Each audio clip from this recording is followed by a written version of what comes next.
मठ मंदिरों की संपत्ति से कब्जा हटाने और गन्ना उत्पादन बढ़ाए जाने को लेकर कानून और गन्ना मंत्री प्रमोद कुमार ने अधिकारियों के साथ भागलपुर के समीक्षा भवन में बैठक की।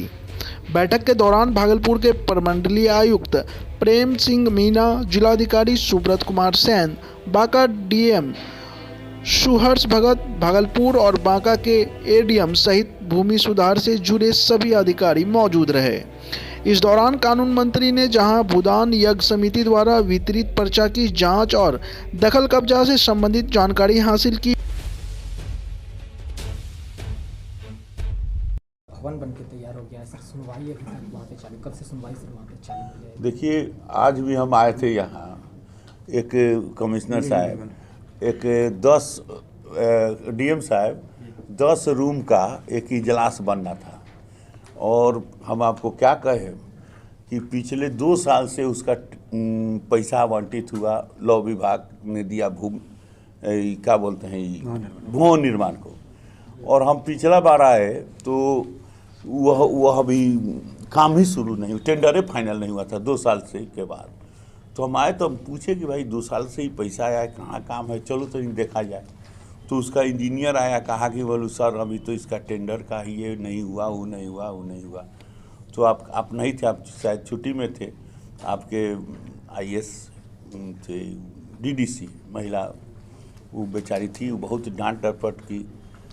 तो आज उसका शिलान्यास का वो मुहूर्त था, लेकिन जस्टिस के तरफ से जो हमारे यहाँ के जो डिस्ट्रिक्ट जज थे, उनका खबर आया, इंजीनियर ही आके कहा कि सर ये जज साहब तो अपने बोर्ड वोर्ड कल लगवाए हैं, लेकिन उनको हाई कोर्ट से ऑनरेबल जस्टिस का परमिशन नहीं आया है, इसलिए इस काम को आज स्थगित कर दिए हैं।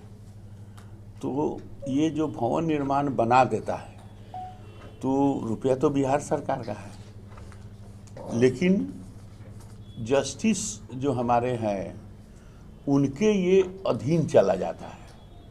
अब जस्टिस को जैसे समय मिलेगा, जैसे उनके रूटीन वर्क में ये बात आएगा, वैसे न्यायालय का इंफ्रास्ट्रक्चर का शुरुआत होगा, विकास होगा। तो बिहार सरकार अपना जो फंडिंग है ये भवन निर्माण को देती है। अब भवन निर्माण जस्टिस के अधीन में रहता है, क्योंकि न्यायालय का परिधि में है कि न्यायालय के परिधि में बिना जस्टिस के निर्देश का कोई आदमी इफवट नहीं कर सकता है। सरकार पैसा देती है, तो आपका कहना सही है कालगांव वाला। हम लोग भी बिल्डिंग डिवीजन वाला हम लोग को बताया है, लेकिन अब जस्टिस जब उसको शुभारम्भ करेंगे तब वो होगा। सर इथेनॉल बनाने और सांस्कृतिक भूमि पर जो धार्मिक न्यास बोर्ड की जो परिसंपत्ति पिछले बार से लगभग 300 एकड़ ज़्यादा भूमि हमारे कमिश्नर साहब, कलेक्टर साहब, एडीएम साहब,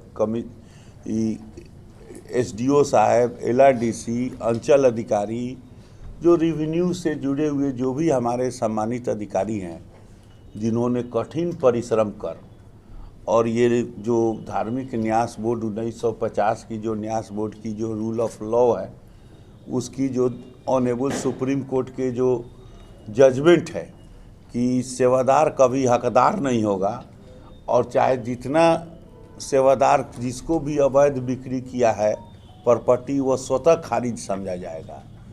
तो इस काम को हमारे सम्मानित अधिकारी कर रहे हैं। इसके लिए हम अपने सभी सम्मानित अधिकारियों के प्रति अपने तरफ से, अपने सरकार के तरफ से हम आभार प्रकट करते हैं कि बहुत परिश्रम से और मेहनत से जो नीरस काम था उसको रस भर के इस काम को किए हैं। और हम उम्मीद करते हैं कि 2 महीना का समय दिया गया है, 2 महीना के अंदर में ये भूमि में और बढ़ोतरी होगी। और ये जो भूमि है इस पर स्कूल खुलेगा, धर्मशाला बनेगा, पाठशाला बनेगा, हॉस्पिटल बनेगा, और सरकार के कल्याणकारी जो भी काम होंगे उसमें ये भूमि का उपयोग होगा। और इष्ट देव की जो संपत्ति है उसकी संरक्षण संवर्धन होगा। और गन्ना विकास के तहत हम लोग का गन्ना का प्रशिक्षण हुआ है किसानों का, और इसमें खेती के बढ़ावा देने के लिए, गुड़ खरसारी उद्योग की बढ़ावा देने के लिए इसकी भी नीति में 50% हम लोग 50,000 का अनुदान देते हैं। और जो जो गुड़ खरसारी का फैक्ट्री लगाएंगे, जो इसके काम करेंगे, उनको प्रमोशन देंगे, रोजगार से जोड़ेंगे। यही हम लोग का आज का ही बैठक का कार्यक्रम था। अब हर खबर पर होगी हमारी नजर। पल पल बदलती देश और दुनिया की हर खबर पाइए सीधा अपने मोबाइल पर। ऐसी ही खबरों के लिए करें से 24 लाइव को सब्सक्राइब, साथ ही साथ दिए गए बेल आइकन को भी दबाएं। Thank you.